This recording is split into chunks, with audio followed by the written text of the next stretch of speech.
Hello and welcome to another episode of Feeding Fatty. I'm Roy. And I'm Terry.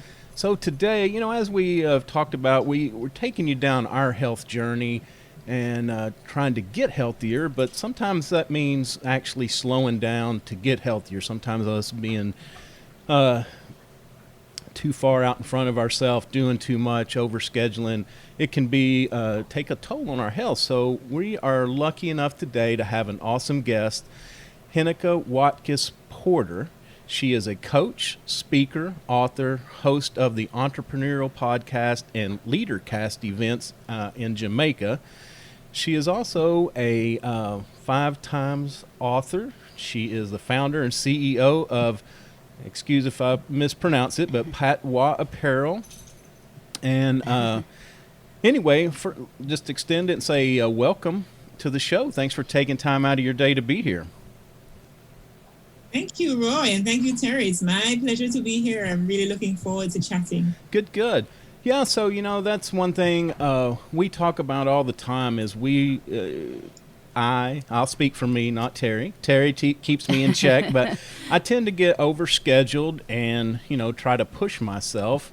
And so the slowing down was, it's what caught my eye when we initially talked and when I read your material, and why I thought it's important to have you on, because it's important. So if you don't mind, if you could just kind of take us through your journey, you don't have to say any more than what you feel comfortable with, but talk about, your health crisis, how that kind of made you reflect and feel the need to slow down.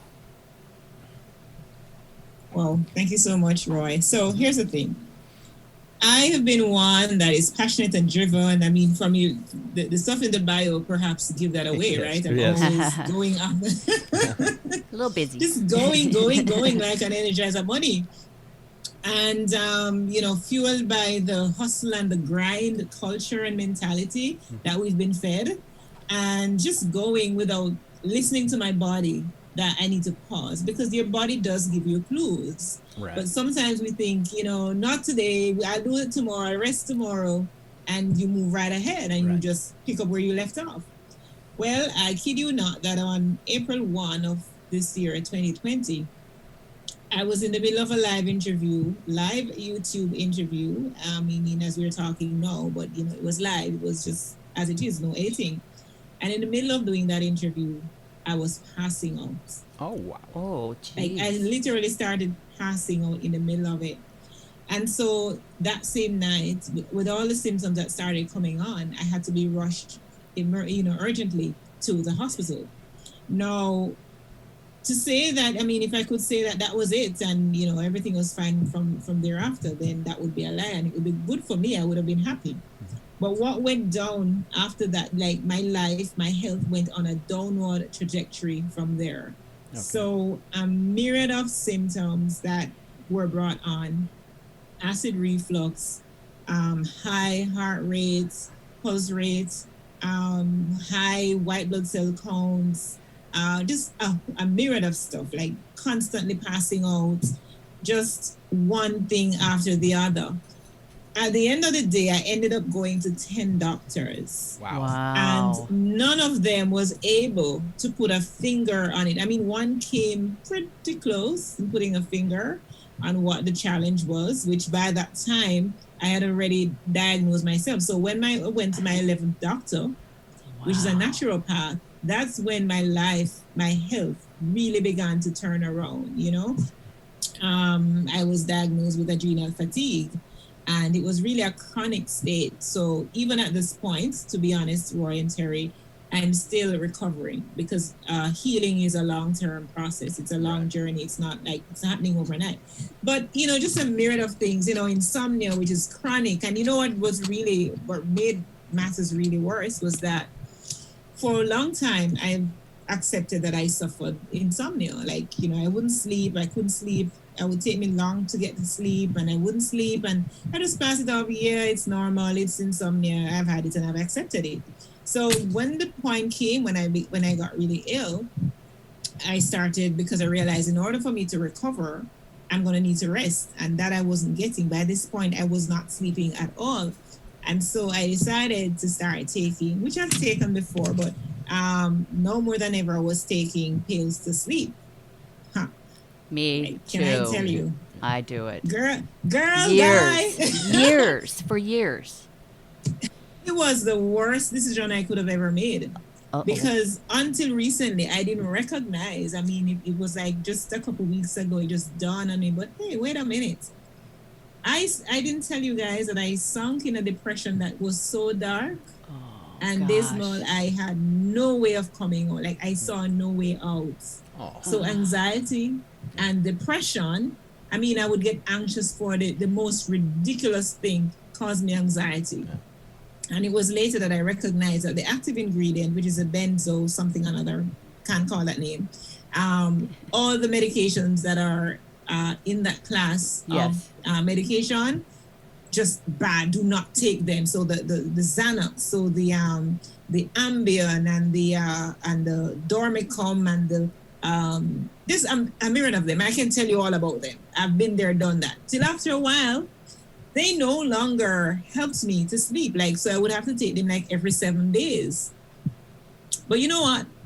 The thing is, that was a blessing in disguise. So when I recognized that the pill, so I would find that when I didn't take the pills, I didn't feel as bad. Like, my mood wasn't as bad and I was not in such a dark place. Like, it was so dark. And people would say to me, you know, you're always inspiring and you're always motivating, you know. Just look back on all the words that you have spoken to us and use those to pull yourself out. And I had to do a lot of self-talk, going out in the sun, like literally going out in the sun, taking fresh air, changing my diet, just a myriad of changes, lifestyle change I had to make to get to where I'm at right now. Yeah, and I think there's a lot to unpack because yes, I said a lot. Oh my gosh, that made me tired. All those medications. So many times that we feel that when a person is in depression, it's like, you know, they were a dark person anyway. They had negative thoughts, and you know what strikes me about you is you are such a bubbly personality, and then you are also very successful. So I mean, it's. I guess the point is that this can happen to anybody. We always have to be on our best behavior, our best taking care of ourselves.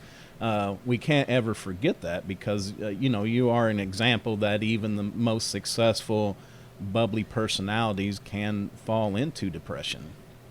Yeah, and you're right. To say that, you know, that's a lesson that stood out for me, that it can happen to anyone. Yeah. And depression is real. Depression is not, and it's not sadness. It's a different, it's not sad. So you tell people talk about depression and they probably think it's sadness. It's a deep sad. No, it's not sadness. It's something I do not have the capacity to like express and explain. Emptiness, like a huge emptiness, just a bottomless pit. Empty, bottomless black pit, hole. dark black hole that you dropped in and there is no way, or you see no way of getting out. And you're right, it can happen to anyone, and you don't have to be somebody that is negative, because that's a lesson to me. I've been depressed, you know, mildly depressed before and sad before, but that was something different. I mean, I'm able to snap myself out of any of those circumstances. I was never able to snap out of this because the pills were doing some chemical reaction in my brain. Right.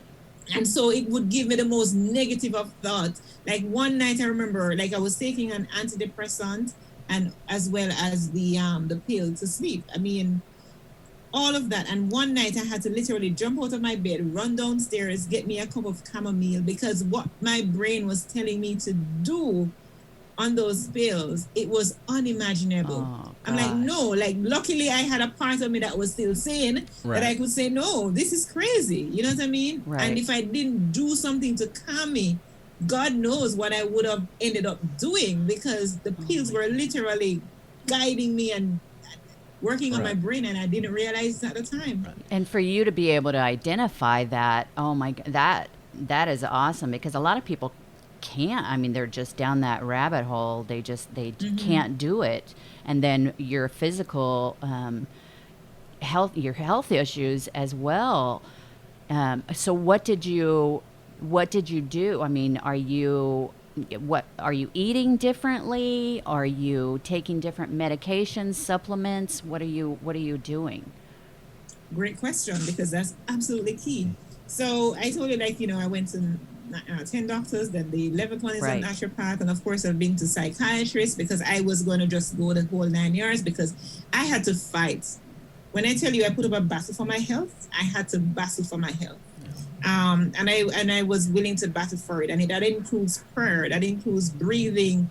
Like many times I just had to literally breathe. I would feel myself passing out and I would get up and run outside and just breathe. Mm-hmm. Right? So, I mean, I didn't see a naturopath until July. I remember they started in April. And it was like the first week of July that I started seeing a naturopath. Now, we had, because of this whole COVID thing, of course, Right. we had a phone consultation. Yes. And I answered a big, thick file of stuff she sent me. Oh gosh. But I was so happy to complete it and struggled to complete it though, because by this time my energy hadn't come back. I was so super sensitive to electronics and electronic devices. I cannot explain. So we did that phone consultation and she took a few moments to go over it. And by the time we I came back, she was like, you know what, this is adrenal fatigue. And I said to her, I know it, right? Because I shared it with a friend of mine. And she said, yeah, this is my experience. I've been through it before. This is what you're going through. And my own research kind of led me there. And then, like I said, there was a doctor who kind of came close to kind of saying what the problem was. So to answer the question, what I did, so I started on her program as a naturopath. I started her program, which is it started with a detox, and for the whole week, she gives you a diet, what to follow, and so on. And it wasn't until day 2 into the program, I said to myself, "Oh my gosh, but these persons have turned me into a vegan. I didn't realize it." Oh my goodness. So it was two, and I find that funny, right? And I'll tell you all the things that I did, but I find it really funny because in March of this year, I had a guest from France that came to visit with me with a program that I was doing, where it's called Home Away, where I would have persons come into my home, do some work, I accommodate them, feed them in exchange for the work. Oh. So I started that program, and we both met at the airport that very night when she was coming in, which is the 8th of March, somewhere there, because I was coming in from a speaking engagement in the US, in Florida. And, I was excited now to prepare Jamaican foods for her. And she was like, "Oh no, I don't eat meat." And I'm saying to myself, I said to her, "That is so good. Like, I wish I could do that. I love it, but I can't do it because I'm a meat lover. I need to have my pork. I need to have my meat. I just cannot do that lifestyle." And that was in March. So by July, when I recognized, like, oh, wait a minute, I'm vegan. I thought that was so hilarious. But the thing is, so I started the vegan diet, and what I perhaps didn't tell you before is that prior to me starting that detox program and diet and everything, I was on medication for acid reflux, right? Okay. Prescription medication for acid reflux. And I kid you not, within that same week, because on that week when I was doing the detox, I decided I was going to risk it and not take any drug at all, whether sleeping pills or acid reflux, whatever. I wasn't going to take any pills. I was going to allow the things to work. And so I struggled with the sleep because I had to, once in the program, I had to take it because by the time I was just feeling like a zombie. But within that week, I literally came off the prescription drug for acid reflux and I've not taken it since. Wow. Just by changing my diet, continuously exercising. By then I started walking, at least an hour per day. But I consistently now set up a schedule where I get up at 5, have devotions from 5 to 5:30. By 5:30 to 6:30, I'm walking, come back, have my breakfast at 7 to 8. And then I don't have another meal until 2 o'clock. That's another thing they introduced to me, intermittent fasting. I'm like, no, I'm going to die. I have to eat several times per day. Yeah. Yeah, but intermittent fasting is what I've been doing since, and a lot of other things, Yeah, and that's an important factor that, number one, acid reflux. A lot of people are misinformed that if you have to have a burning sensation or some other pain, but some information that I've picked up here lately, because before I changed some of my eating, I had really bad sinuses or just clogged up in the morning. Yeah, really congested every morning. And I did read some information that can be a symptom of acid reflux as well. So just kind of put it out to the listeners that it's always something to ask about because we don't know. But what I was going to say is changing food. When we made some tweaks to what we were eating, I came completely off of my allergy medicine and have not had, I have a bout of sneezing every now and then, but not the waking up feeling so stuffy. So I think we need to be very conscious of what we put in our bodies, that it does have effect on us. Even if we don't have a violent allergic reaction, that doesn't mean that it's optimal for us. Yeah. Absolutely. And the thing about our bodies will adapt to how we treat it. Right. And so it keeps adapting, but after a while, right, you realize that it's gonna work against you if you're not taking care of it. So not only did I go on a vegan diet, but it's clean vegan diet that I'm on. So I don't eat anything fried. Okay. Of course I don't. Yeah, no flesh, no flesh, no dairy, nothing fried. I don't use I hardly use oils, and when I do use a little oil, it's coconut oil or olive oil. I don't have regular salt. I have the pink Himalayan salt. Okay. But a great question, continuing on your question, Terry, that I didn't finish answering about what I'm taking notes. In addition to the diet, one of the things that I recognize, and from my learnings and research, that our bodies, because we've been overworking it so much, we're depleted in magnesium, right? And so magnesium for me is my go-to mineral. Like it's the miracle mineral. And having one of my upcoming Slow Down and Live summits, that's what we're going to be addressing and so on. Because one of the things really, because I am now on 3 different types of magnesium. So there's one that I spray on, and I do that when I'm going to bed and when I wake up in the morning. So I spray that on so your skin absorbs it a lot more. So it's an essential oil per se? Is that what it is? Like an essential oil type thing? Well, it's not really an oil. It's like literally water. You just spray it and you rub it in. Okay. And spray it on an area and you just rub it in. I actually am an affiliate for the company as well that sells it. Because I bought into magnesium really well. Okay. And then I do the Calm brand, which I take that sometimes late in the afternoon or in the night when I'm going to bed. And I also take magnesium glycinate, because my research proves that there are several different types of magnesium, right? And so it's the glycinate that will help you with sleep. My sleep has still not been restored in the sense that I don't go to bed and fall asleep and wake up refreshed and that kind of a thing. Right. But I have now been able to get into a state of calm, so I don't wake up feeling like a zombie.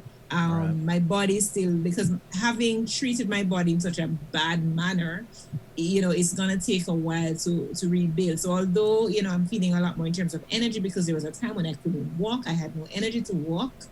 Just one day when I was able to say, okay, I am going to take the bull by the horn and I'm going to walk around my house for 15 minutes. The day I was able to do that was such a major win for me. Like, it was ridiculous. Like, I would be going, I cannot explain all the things that I've been through. It's like just so. You just didn't have energy at all. Nothing. To do anything. Oh my gosh. This conversation that we're having now would have been impossible. A couple months ago. Like I would not be able to do it, and then panic would start to set in. Anxiety. Yeah, I was gonna say. But this is something I love to do, so that is why I knew that something was really wrong, because I was getting anxiety and panic over the things I love to do, and like having conversations like these. Yeah.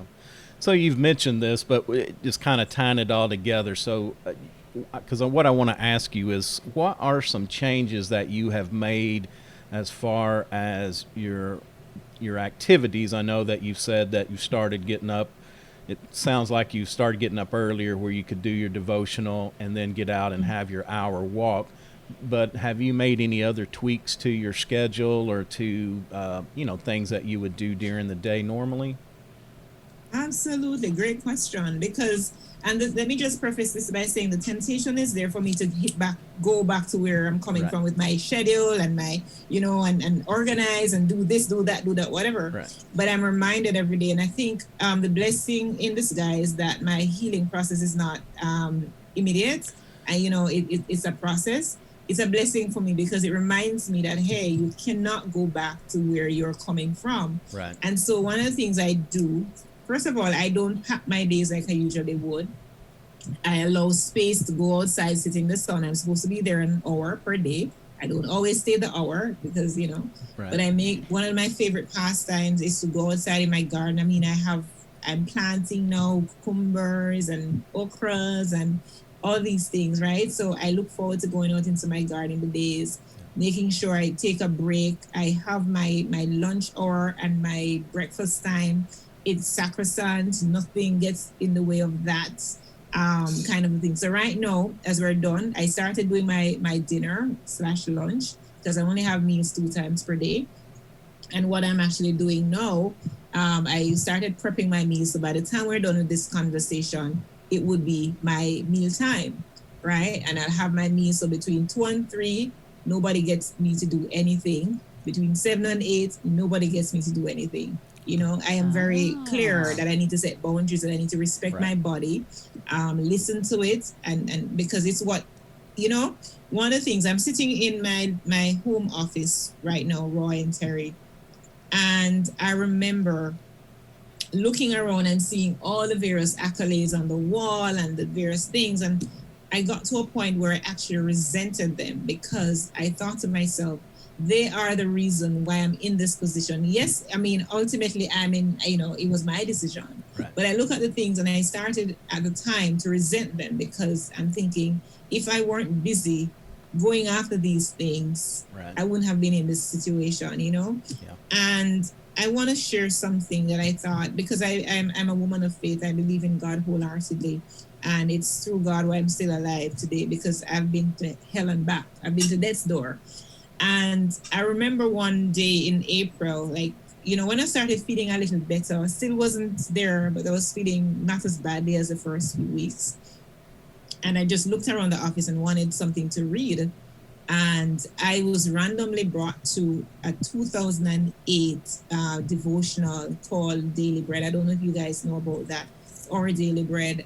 It's a devotional that it's been in publication for many, many years now, and it gets circulated predominantly in the Caribbean. I don't know where it's also distributed. But when I opened that devotional, I opened it to the very first day, which was January 1, 2008. And the reading, the caption for the reading for that day says, "Slow down and live." Oh, wow. And for me, the message could not have been more poignant. Yes, I've been getting the messages in other areas before, but that was kind of what cemented it for me. And I thought to myself, I said, God, if you allow me to go through this just for me, you're unfair. It cannot be just for me. So I took from that I was allowed to go through that so that I can share my message with other people and to help them to recognize that, listen, it's important to want success. It's important to go after these things. But ultimately, if you're not around, if you're not alive to do them, then what's the point? Right? So true. Yeah. And hence, Slow Down and Live, the event comes out of that.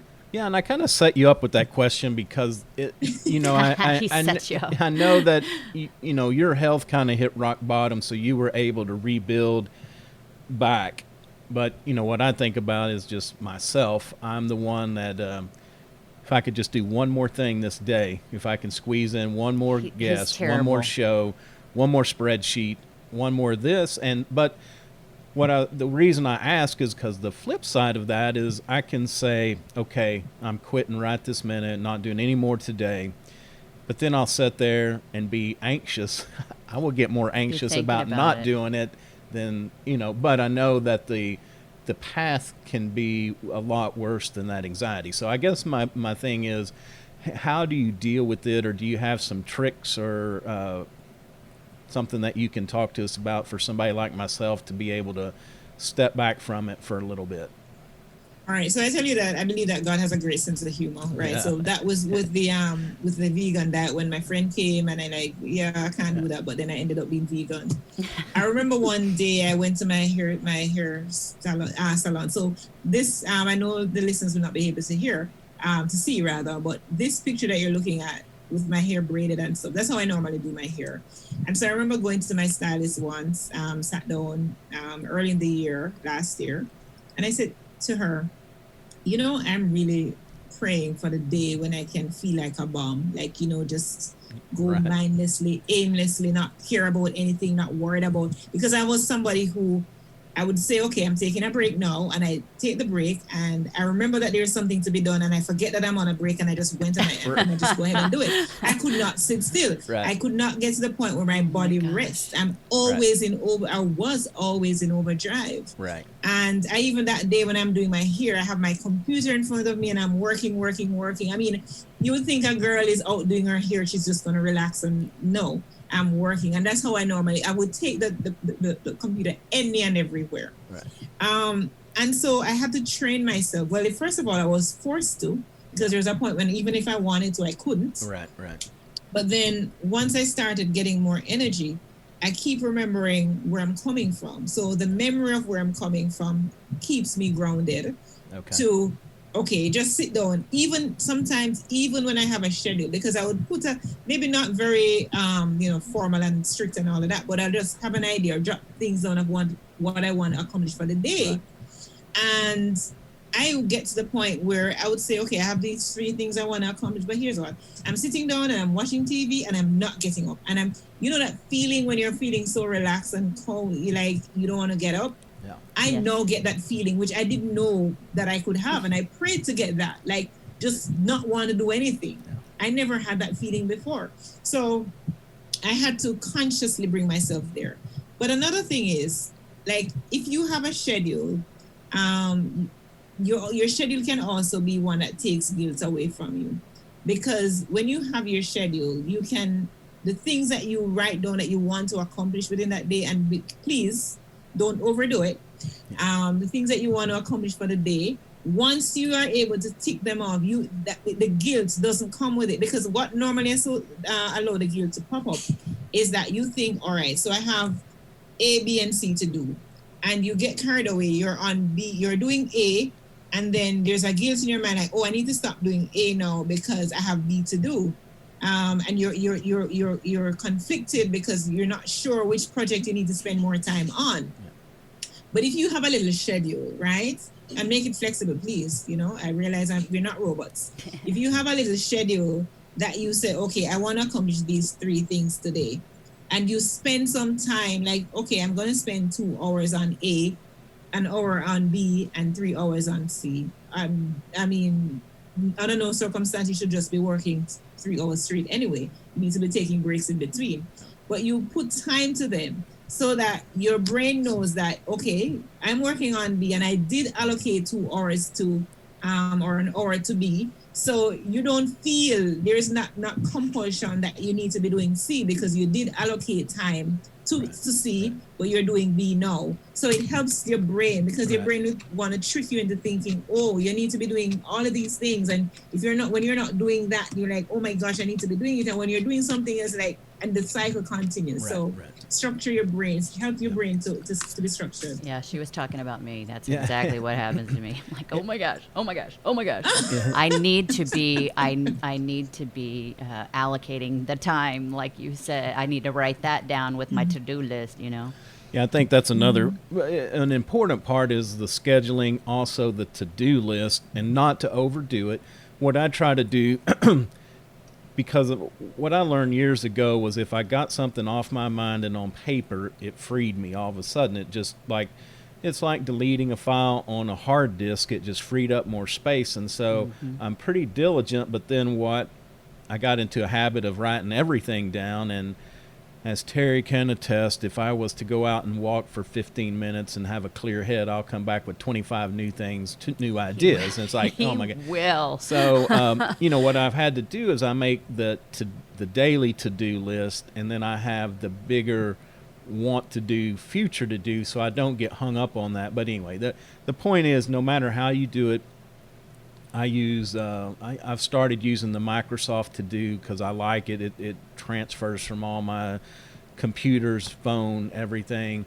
But I also use 3x5 cards because I like to see it in front of me all the time. And so find a way that works for you. Everybody likes something a little bit different. Some people, talked to a young lady the other day that she likes to put Post-it notes all around, on the bathroom mirror, what she wants to start her day with, on the desk or whatever. So anyway, just find a way to do your to-do list where you can write it down, get it off your mind, and then put time to it. Important. Can't stress that enough.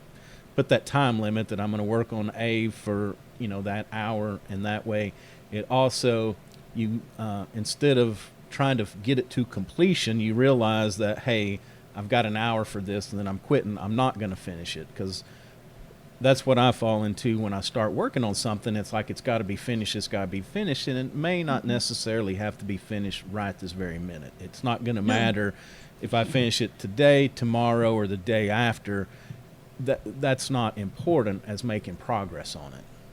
Mm-hmm. And part of the you're right about it, and part of the whole fatigue issue, it wasn't just adrenal fatigue, it's also brain fatigue. Yes. Because I was constantly doing different projects throughout the day, switching in between them, and your brain just gets so fatigued with all of that transition. And so for me now, I find it such a joy to I watch my time on my computer when I'm working.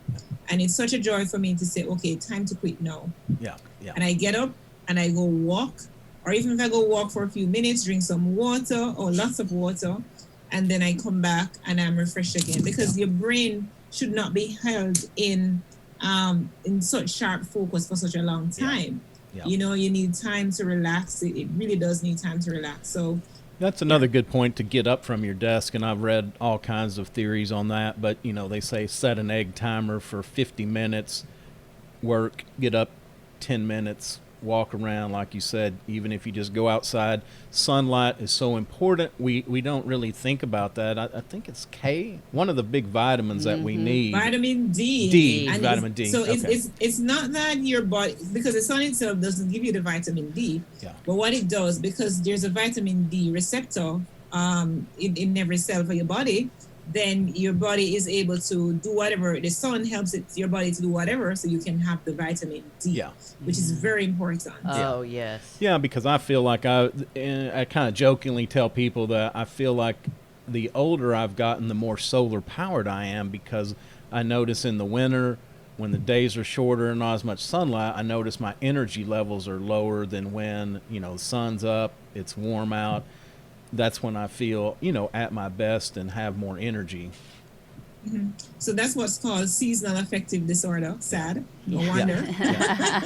Yeah. Well, I lived in Massachusetts for a few years, and we lived in a very hilly place with 40, 50, 60 foot tall trees. And no kidding, there were days in the winter that at 3:30, 4 o'clock in the afternoon, it was already dark, or, getting dark enough you knew. And it's like, oh my gosh, it was definitely, I could tell that effect. Coming from Texas, that's where I've always lived, where we have, mostly sunny. Even during the winter, we still get a lot of sun. So anyway, can overstress the importance of just getting out, soaking up that sun. It's good for you. So thanks a lot for taking time out of your day. One thing I was going to ask is there a tool, and we've talked about a lot of things that you do in your daily routine now, but can you kind of pinpoint one, either routine, habit, or a tool, even if it's something electronic or whatever that you use that you just don't feel like you could get by with during the day? I think it's Google Keep. There are a lot of tools, but Google Keep for me, and for persons who have a lot of ideas coming at you and you're working, and sometimes even when you're off, because I kind of set work hours now, but sometimes in your downtime, if you have your phone and an idea come to me, I just kind of jot a note down. So for me, Google Keep is really one of the tools that I live by. Okay. Oh, I love that. I have one more question. Yeah, I have yeah. one more question Yeah, for you. go ahead. Okay, That's so fine. Go right ahead. I love the jerk seasoning. So can you do that to vegetables? Yeah, you can jerk your vegetables. Yes, you can. You can. Okay. So you can have your kebabs and you put the jerk seasoning on it, and yeah, very good. Okay. I'm trying it. We, I'm trying it. We've been in the kitchen a lot, and so we're trying a lot of new and different things with a lot of new and different spices that we haven't tried. So A lot of turmeric. We've added turmeric in and lots of cumin and trying without the salt, without which is very hard. So I kind of throw a little in mine when he's not looking. No, but you actually do, Terry. You actually do need salt. The regular salt, the regular salt that perhaps not. But the good salt to have is the pink Himalayan salt. I love that. You need the salt in your body. Yeah. Yes. So all right. Well, tell everybody how they can get a hold of you and some events that you have going on or whatever you'd like to tell them. About your podcast for sure. Sure. Okay, so my podcast is like lots of things going on. My podcast is the Entrepreneurial You Podcast, and great interviews there with leaders and entrepreneurs. Then the website, when you go to HenekaWatkis-Porter.com, it will give you information that will take you to my Instagram, my Twitter, my Facebook, my LinkedIn, and importantly, there's a WhatsApp icon on that homepage that will come directly to me. So if you want to message me about anything, whether it's my mastermind coming up, I also have an event which I alluded to earlier called Slow Down and Live, Health is Wealth, which I'm having 5 amazing speakers and amazing moderator and myself. We'll be sharing the importance and talking about some of the things that traditional medicine don't look at. So adrenal fatigue, whole food diet, we're talking about magnesium, talking about mental health, and looking at the whole new year, new you, what you can do, the changes you can make. So it's going to be a power-packed day on January 6th, and tickets are available at bit.ly, bit.ly/slowdownandlive1 to get more information. Oh, that sounds great. Yeah, and we'll be sure and put that in the show notes as well. Yes, I appreciate it. It was such a pleasure talking with you guys. So lovely to meet you. Yeah, we enjoy it. Yeah, man. Blessings. Thank you. When do you plan on going live with this one? May I ask? It will probably be maybe that week of Christmas. I will have to look. It'll be the week of before, or maybe just that week after. Okay, great. And my 200th episode is coming up, so I'll send you a link to that. Oh my goodness! Yes, please do. Yeah, we'd be glad to push that. Congratulations! That is amazing. Awesome. Okay. Thank you, guys. Great. You bet. Bye-bye. Thank you, Heneka. Sure. Bye. Bye-bye. All right. Well, that is it for another episode of Feeding Fatty. You can find us at www.feedingfatty.com. Go over there and check us out. We just put up a new podcast cover today that for some reason we'd left the writing or wording off of it, so we've tried to rectify that. Terry did an awesome job, so you can reach out and tell her. Also, you may want to reach out for any some graphic design. Yeah, right. My new thing. Yeah. All right. So you can find us again at our website. You can find us on all the major podcast platforms: iTunes, Google, Stitcher, Spotify. We've recently expanded Amazon, Pandora, Tune In, Tune Out, something like that. Anyway, a lot of them. If we're not on your favorite one, please send us an email. We'll be sure and get it uploaded there. Did you say YouTube? Also, Also, we do post these the recorded video feed of our interviews on YouTube as well. So you can go over there. Also, Facebook, we have a group. We'd like to get a little bit more interaction on the group. So if you're listening to this, go over to the Facebook group and let's start a conversation.